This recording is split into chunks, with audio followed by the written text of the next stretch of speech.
Good evening. The global stage is alight with diplomatic tensions following the United States' recent military action in Venezuela.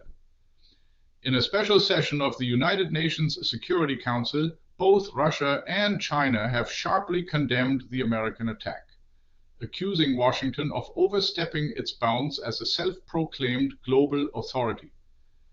And from the rostrum of the United Nations, Russia's representative, Vasily Nebenzia, delivered a scathing critique. He labeled the United States' actions as a harbinger of a return to an era of lawlessness and United States dominance through violence, chaos, and arbitrariness. Nebenzia argued that the United States is acting as a self-appointed global judge, driven by economic and power political motives for which there is no justification.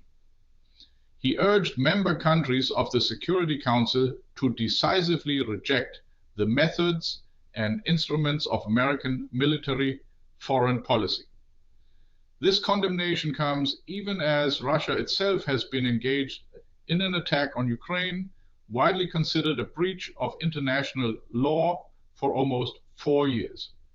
Echoing Russia's stance, China's representative Sun Lei also criticized the United States, stating firmly that no country can act as a world police and no state can presume to be the international judge. Sun Lei emphasized that military means are not a solution to problems and that the arbitrary use of force will only lead to a greater crisis. Both China and Russia collectively called for the immediate release of Venezuelan head of state Nicolás Maduro and his wife, who were captured by United States forces. In response, the United States' representative to the Security Council, Michael Waltz, defended the operation. He characterized Maduro's capture as a surgical law enforcement measure against a drug terrorist, asserting that Maduro is not the legitimate head of state. Waltz argued that those invoking the United Nations Charter to treat Maduro as a legitimate leader were misusing the Charter itself. Amidst these heated exchanges, United Nations Secretary General Antonio Guterres appealed to all parties to respect the principles of sovereignty, political independence, and territorial integrity. In a statement read during the session, Guterres declared that the force of law must prevail. He expressed deep concern over the potential increase in instability within Venezuela and the broader consequences for the region.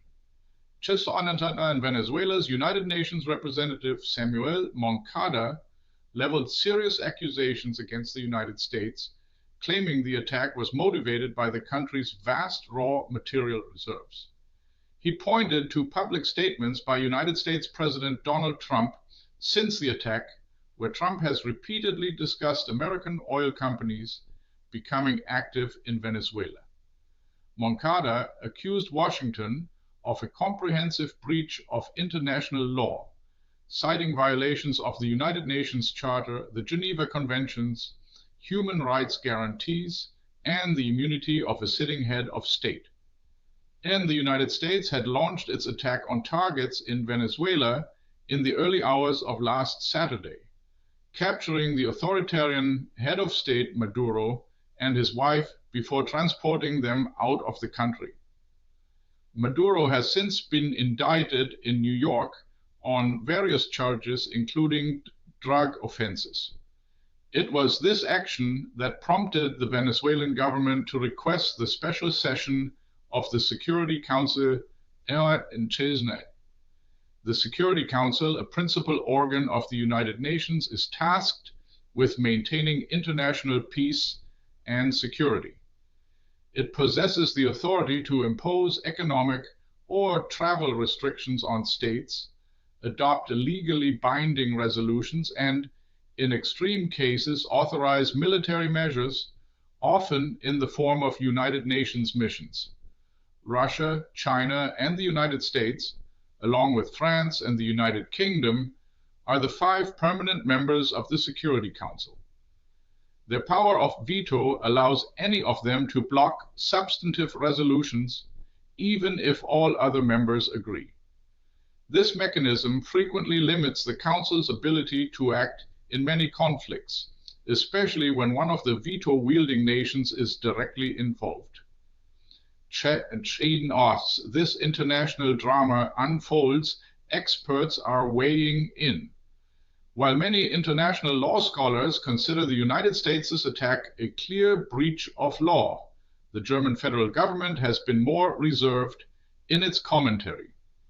Meanwhile, Maduro is expected to be brought before a federal court in New York today, January 5th, 2026, marking the next chapter in this rapidly developing global crisis.